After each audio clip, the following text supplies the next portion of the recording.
The case of Thomas Drake represented a turning point in the relationship between the executive branch of government that stands over the intelligence agencies and the actual ordinary Americans who comprise the workers of those agencies. From day one, when you enter on duty at any of these places, it's beaten into you again and again in policy training, in repeated training requirements, that if you see something that's illegal, you see something that's unconstitutional, waste, fraud, and abuse, you have to stand up and say something. You have not just the right, but the obligation to try to correct those improper activities. And despite that, here we had a guy who did absolutely everything right. He placed his faith in the system. He saw, the warrantless wiretapping of hundreds of millions of Americans.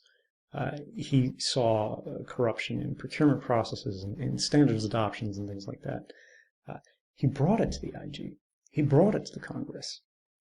And rather than protecting him against retaliation from some low-level manager or whatever, they actively retaliated against him in the most public and aggressive way to send a message to everybody in the workforce that things are different now. What matters less is what's right and wrong. And what matters more is who ordered it. We no longer had a system in the intelligence agencies that was based on righting wrongs at the lowest level, and instead transitioned to a system where when you see something wrong, the advice that you get is, that's above your pay grade. You need to not worry about that. It doesn't matter whether or not it looks unconstitutional or unlawful to you, because somebody somewhere said this is okay, and you simply have to accept that. And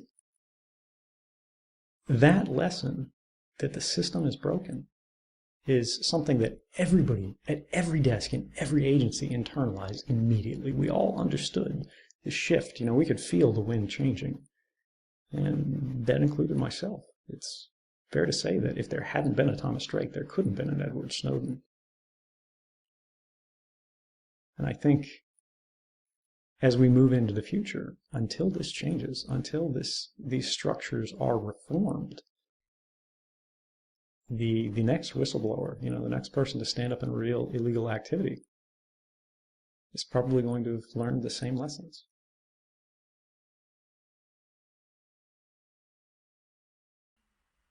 When I realized what was going on with mass surveillance, and in my own experience tried to bring it forward and get somebody to address these concerns,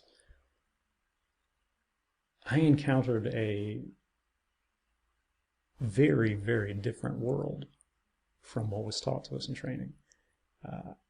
Every colleague that I discussed this with, everybody in my supervisory chain, everybody in leadership who saw these things said, wow, that is a problem. That doesn't seem right. It seems like we've sort of gone too far here. And then immediately follow up with, but look, you really don't want to get involved in this. That's not your job. Let this be somebody else's problem. If you put your name on this, they're going to destroy you. And I think there's a tragedy in that, particularly by how systemic it became. In the wake of Thomas Drake, how this became part of the institutional culture. In 2014, a year after I went public and the debate about the operation of mass surveillance domestically in the United States began, the Inspector General of the NSA at the time, George Ellard, did an interview with the press where he said, he really wished I had come to him, because what he would have done was he would have made sure that none of this saw daylight. He would have told me that I just didn't understand the programs, that these were completely lawful, they were completely constitutional, and that we could tamp this down. We could make sure that nobody hears about this and all move on and continue with business as usual. And I would have a very successful career, as long as I sat in place and kept my mouth shut. But in 2015, those cases had finally been litigated in the court. And the court said that George Ellard was completely wrong. The Inspector General, who said these programs were constitutional and nobody should say anything about them, said that Not only were they likely unconstitutional, they were Orwellian in scope. They were comprehensively unlawful. They had to be stopped. And Congress, which is the biggest cheerleader for the NSA in the country, agreed.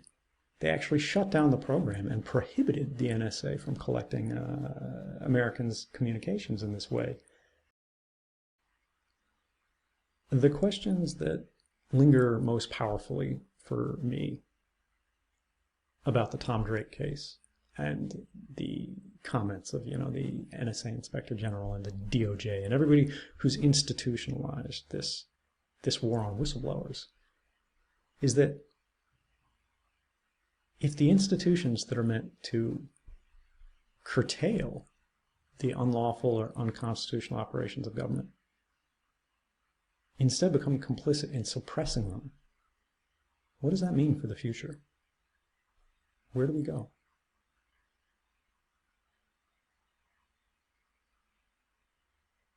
They later told me, in very antiseptic language, we knew when you left in the morning, we knew when you arrived, we knew where you stopped when you shopped. We knew everywhere you went, Mr. Drake.